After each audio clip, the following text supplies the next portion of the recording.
Bonjour à tous et bienvenue sur la chaîne de Godot & Fils, votre expert des métaux précieux depuis 1933. Aujourd'hui, on se retrouve pour un tout nouvel épisode dans lequel nous allons parler d'un sujet d'actualité mais assez essentiel, comment épargner sur le long terme avec l'achat de métaux précieux et plus principalement l'achat d'or. L'or est bien évidemment incontournable. C'est un métal précieux qui est une valeur refuge reconnue mondialement et qui aujourd'hui prend de plus en plus d'ampleur en fonction de ses cours qui sont en constante hausse, mais aussi par la suite liés à l'inflation économique ou encore aux turbulences géopolitiques. Pour parler de ce sujet, aujourd'hui nous recevons Benoît Dupré, responsable de l'agence Godot & Fils Vincennes. Bonjour Benoît. Bonjour Lévana, merci de me recevoir aujourd'hui. Merci à toi d'être ici aujourd'hui. Alors pour commencer un petit peu ce podcast, peux-tu nous expliquer pourquoi est-il aussi intéressant d'épargner sur le long terme avec l'achat de métaux précieux, mais puis principalement aussi l'achat d'or? Alors tout simplement, c'est une valeur qui est reconnue depuis des siècles, qui a toujours été utilisée en épargne et en valeur refuge. Ça permet de diversifier ses investissements et c'est surtout très accessible contrairement à ce qu'on pense. D'accord. Et dans ce sens-là, dans les métaux précieux, il y a le contexte d'acheter de l'or, de l'argent. Est-ce que tu peux un petit peu nous expliquer la différence entre les deux? La différence, ça va être déjà qu'ils n'ont pas le même cours. Il va y avoir un cours pour l'or, un cours pour l'argent. C'est une façon de diversifier son investissement, de changer de métaux ou changer de support. Pour qu'ils s'adaptent plus à notre façon d'investir, si on a besoin de produits plutôt sécables ou de produits plutôt conséquents pour investir au long terme. D'accord, très bien. Et dans ce sens-là, est-ce qu'il est plus intéressant d'investir dans l'or ou dans l'argent? Il est bien d'investir dans les deux. En proportion, j'investirais quand même plus sur l'or, puisqu'on le voit au comportement de son cours, qui quand même est beaucoup plus sujet à la géopolitique et à ce qui se passe dans le monde, et ce qui fait qu'il est beaucoup plus stimulé que le cours de l'argent. Après, les deux investissements sont très intéressants. Ça peut être des démarches différentes. C'est-à-dire que l'argent va être un levier pour avoir un premier investissement dans les métaux précieux et bien souvent entrer dans ce monde et commencer à comprendre la fiscalité qui est assez simple et les rouages de l'investissement dans les métaux précieux. Les clients se tournent généralement en premier vers l'argent en pensant que c'est plus accessible que l'or, alors qu'en fait, il suffit simplement de choisir un support adapté à son budget. Justement, pour rebondir sur ta réponse, dans quel format est-il, on va dire, important d'investir en premier dans l'achat de métaux précieux? Est-ce que ça va être des pièces, des lingots? Le premier investissement est important de bien choisir son support. Nous, généralement, chez Godot, on conseille des pièces d'investissement classiques, sécables et connues internationalement, comme le 20 francs Napoléon ou le 20 francs suisse, qui est aussi connu internationalement pour sa qualité. On va avoir différents supports comme ça à conseiller à nos clients en fonction de leur budget et de la façon dont ils souhaitent gérer leur investissement. C'est sûr que si un client se présente avec un certain budget et qui me dit je vais acheter un lingot avec ce budget mais qu'il a 2 enfants, c'est pas ce que je lui conseille forcément, puisque l'achat de métaux précieux, c'est une façon de diversifier son investissement, ses investissements, mais c'est aussi une façon de léguer à ses enfants du patrimoine.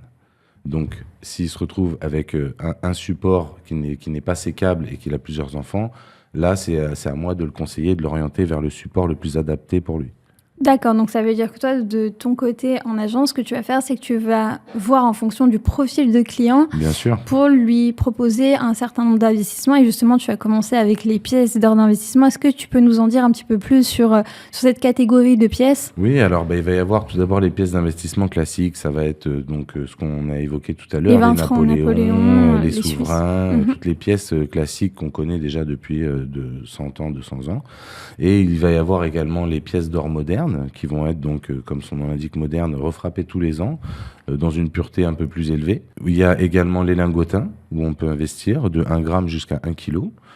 Il y a également en argent aussi différents grammages de lingots et les pièces d'argent moderne, qui sont donc d'une pureté de 999, donc d'argent pur, qui vont être à différentes effigies. Il va y avoir les Britannia, qui sont très connues parce qu'elles sont très sécurisées et puis elles sont très, très élégantes. Les Britannia, ce sont les pièces qui ont été émises, rappelons-le, par la Royal Mint. Oui, excusez-moi. C'est important de relever ça. Et par la suite, donc tu nous as dit la Britannia, mais est-ce que dans ces pièces en argent, ce que l'on sait, c'est qu'aujourd'hui, Godot Ifis est quand même rattaché à plusieurs mints, à plusieurs Oui, bien monnaies. sûr. Est-ce que tu peux nous en dire plus? Parce qu'il n'y a pas forcément que la Britannia qui va être Non, et puis en dans ce plus, cadre-là. ça va pas toujours forcément être la plus intéressante. Il y a aussi également la Maple Leaf du Canada et la Philharmonique d'Autriche qui sont quand même souvent les plus intéressantes sur le marché, qu'on va vendre de façon unitaire ou par tube, ce qui permettra à la personne qui a acheté de revendre au besoin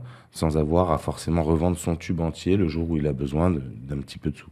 D'accord. Et entre guillemets, entre ces pièces d'investissement en or, par exemple, et les pièces modernes en or également, est-ce qu'il y a vraiment une vraie différence ou c'est juste, par exemple, la date de création, la date de parution de la pièce? Non, la seule différence, ça va être la pureté de la pièce. C'est-à-dire que les pièces classiques d'investissement sont en 22 carats, 900 milliem.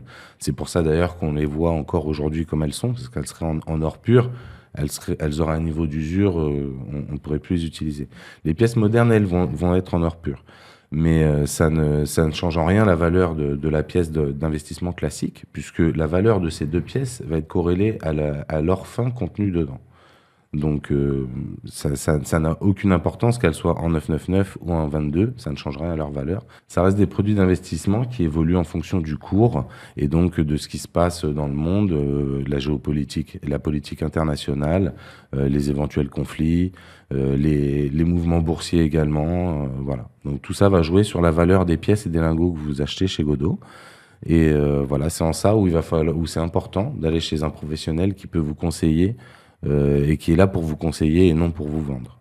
D'accord, très bien. Et maintenant qu'on a un petit peu vu donc les différentes caractéristiques des formats en or, tu nous as aussi signifié les différents formats en argent. Tu nous as dit les pièces modernes, les lingots, mais il y a aussi les pièces françaises. Exactement. Est-ce que tu peux nous en dire plus?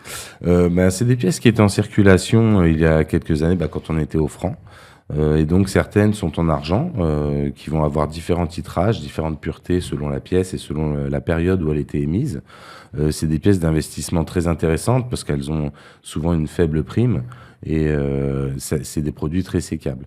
C'est des pièces que tout le monde connaît, donc les commerçants, tout le monde a déjà vu ces pièces-là et donc ça en fait vraiment des valeurs sûres et reconnues. Sur le marché. Sur le marché. Et est-ce que tu pourrais nous donner comme exemple ta pièce, on va dire, favorite en pièce française? Ça va être difficile. La favorite, moi j'aurais dit que c'est la 50 francs Hercule, parce que c'est la plus jolie. D'accord. Mais celle qu'on voit énormément, c'est la 5 francs semeuse également. D'accord. Qui va être un petit peu plus petite et qui va avoir une valeur aujourd'hui d'à peu près 6-7 euros. D'accord. Et c'est quoi la particularité des deux? Ça va être surtout l'esthétisme et après leur valeur. La 50 francs pèse 30 grammes et donc plus conséquente que la 5 francs semeuse. Voilà, que la 5 francs qui va faire 15 grammes. D'accord, très bien. Et comme tu l'as si bien dit durant ce podcast, tu as montré l'importance des cours, justement, en fonction que ce soit de l'or, de l'argent ou même tout autre métaux précieux. Est-ce que tu peux nous en dire plus? En quoi, aujourd'hui, le cours, par exemple de l'or, le cours de l'argent, va-t-il influer sur nos investissements et sur l'épargne, justement? L'intérêt, justement, c'est que votre épargne en métaux précieux ne soit pas sujet à l'inflation de la monnaie du pays dans lequel vous vivez. D'ailleurs, bien souvent, quand une devise perd en valeur, les métaux précieux augmentent. Donc l'intérêt, c'est vraiment de sécuriser son épargne, tout comme on le ferait avec un livret, par exemple, mais avec plus d'expansion qu'un livret. L'intérêt, ça va être surtout d'acheter et de le conserver en sécurité, surtout, ce que je conseille toujours à mes clients, et de ne pas y penser tous les jours. Ça ne sert à rien de regarder le cours. L'important, ça va être le cours du jour où vous souhaiterez vendre.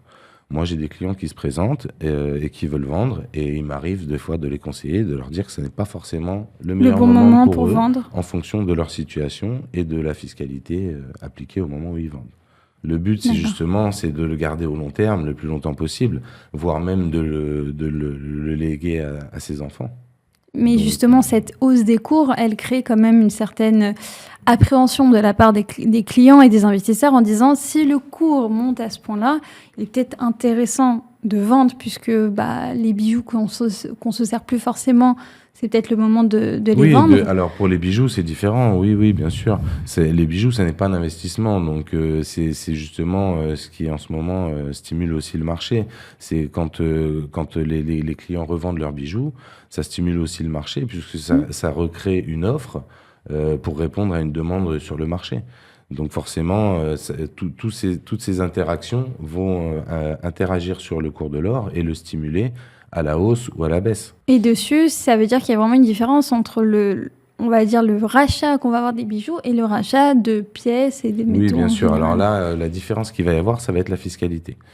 C'est assez simple en fait. Quand un client achète un bijou, il paye une TVA, il paye une main-d'œuvre, il paye un certain nombre de taxes. Donc quand il nous les revend pour qu'on les fonde, il n'a pas de taxes. Les pièces et les lingots, c'est l'inverse. Quand un client se présente pour m'en acheter, il ne paye pas de taxes à l'achat.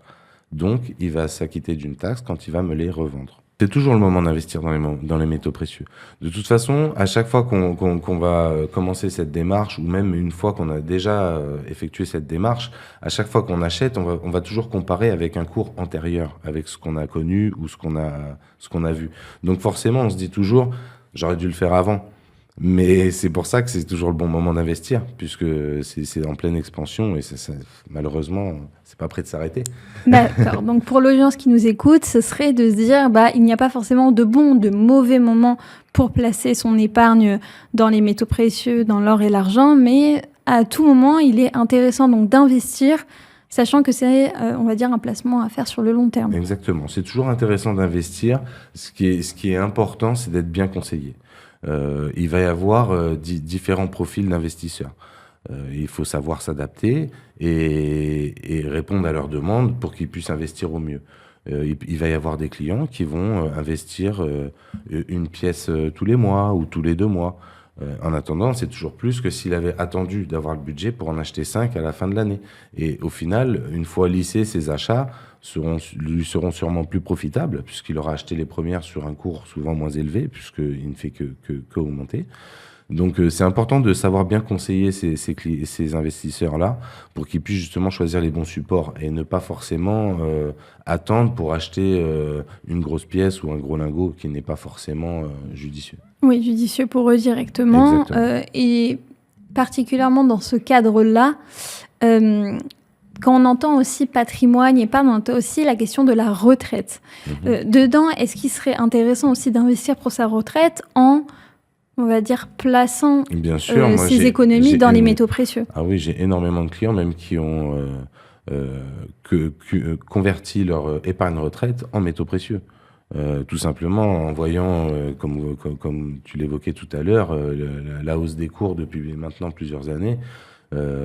Ils ont bien compris qu'il y avait plus d'intérêt et pas forcément plus de risques à investir dans les métaux précieux plutôt que de laisser son argent sur un plan épargne retraite où on n'est même pas sûr de savoir ce qu'on a à la fin. Donc là, après, en fonction, ils peuvent vendre justement en fonction de leur projet de vie et de ce dont ils ont besoin à ce moment-là. C'est ce qui justement est la force aussi de cet investissement, c'est d'avoir des produits sécables qui vous permettent de vendre à différents moments et selon vos besoins. Oui, ça veut dire qu'en réalité, de se dire, on va diversifier ses investissements sur le long terme, à savoir pour protéger sa retraite aujourd'hui en fonction des différents plans qui existent. Bien évidemment, il y a le plan épargne retraite, comme tu l'as si bien dit, il y a l'immobilier, mais de se dire aussi l'achat d'or ou d'argent, que ce soit dans n'importe quel format, va être intéressant pour pouvoir construire un patrimoine qui sera conséquent sur le long terme et aussi, si besoin, en fonction des conflits, de l'inflation. Et contrairement à l'immobilier, c'est beaucoup plus facile d'effectuer une transaction et de se délester de son investissement. Si demain vous avez un appartement et que vous avez besoin de sous, le temps de le vendre, de faire toutes les démarches, ça prend un certain temps. Maintenant, vous vous présentez dans une agence Godot avec votre investissement, un lingot par exemple de 500 grammes ou d'1 kilo, en un quart d'heure il est revendu et vous êtes réglé dans les 48 heures. Très bien, donc en fait c'est, on va dire, une revente qui est assez simple, facile d'utilisation, on a juste à se présenter. La fiscalité est appliquée immédiatement, tout est clair et bien expliqué, en tout cas dans les agences Godot, pour que le client comprenne bien la démarche qu'il est en train d'effectuer. Et Voilà. Et directement, on va dire, récupérer à la fin le patrimoine qu'il a investi. Oui, bien sûr. Ok, et justement, pourquoi est-il, on va dire, primordial de passer par des professionnels et surtout, quel est l'intérêt on va dire, d'investir dans les métaux précieux avec Godot & Fils? Donc l'intérêt de venir chez Godot & Fils va être d'être bien conseillé, d'être suivi par un professionnel qui va pouvoir répondre à vos attentes et à vos interrogations, qui va pouvoir aussi vous conseiller sur la fiscalité à appliquer au moment de votre vente et vous conseiller également au moment de l'achat. D'accord, très bien. Et là, de ce que tu nous as dit, c'est un petit peu un conseil en investissement, mais est-ce que Godot & Fils, par exemple, accompagne ses clients dans d'autres démarches? Bien sûr, ça nous arrive des fois d'avoir des questions sur différents investissements, sur la façon de diversifier ces investissements. Et en fonction de nos connaissances, on va leur répondre. Et en fonction du profil et du budget qui va être alloué par l'ensemble des profils que vous allez avoir. Et il y a aussi cette particularité qu'on entend, c'est Godot & Fils depuis 1933. Pourquoi il est aussi, on va dire, important pour l'entreprise d'appuyer sur cette date mythique? Ça montre un savoir-faire et surtout une longévité dans notre profession, ce qui est un gage de confiance. On est encore là pour 100 ans. Ça, c'est une certitude. Mais c'est-à-dire que là-dedans, on a sur Godot & Fils, sur l'histoire, une certaine présence de la société à se dire que si aujourd'hui on souhaite investir ou encore placer ou toute autre chose, revendre ou acheter des pièces de collection, puisque la numismatique est quand même aussi assez importante chez Godot & Fils, c'est de se poser la question où investir. Alors Godot & Fils serait, on va dire, la bonne réponse à trouver. On a de plus en plus d'agences dans le but de se rapprocher au plus près des investisseurs et d'être disponible et de pouvoir passer éventuellement par notre site, mais également pouvoir nous rencontrer et physiquement échanger. Et justement, dans ces questions de pièces de collection, est-ce que tu vois, toi, en agence, des profils qui ne veulent pas forcément que investir, mais qui veulent aussi, on va dire, acheter pour collectionner des pièces? Oui, ça arrive. Alors après, la numismatie est un petit peu plus compliquée que ce que l'on pense. Donc sur ça, quand même, je conseille de vraiment échanger avec un numismate avant de se lancer dans ce type de collection. D'accord, très bien. Écoute, merci beaucoup Benoît pour ton intervention aujourd'hui dans ce podcast. Vous pouvez retrouver l'ensemble de nos pièces et lingots directement sur notre site achetetargent.fr. Vous pouvez aussi également nous retrouver dans une de nos 120 agences en France et dans les DOM. Vous pouvez également nous retrouver sur les réseaux sociaux, Instagram, toute autre plateforme. Et moi, je vous dis à très bientôt pour un prochain épisode sur les métaux précieux dans un prochain podcast. Merci à tous. Merci Benoît. Merci Ivana. Au revoir.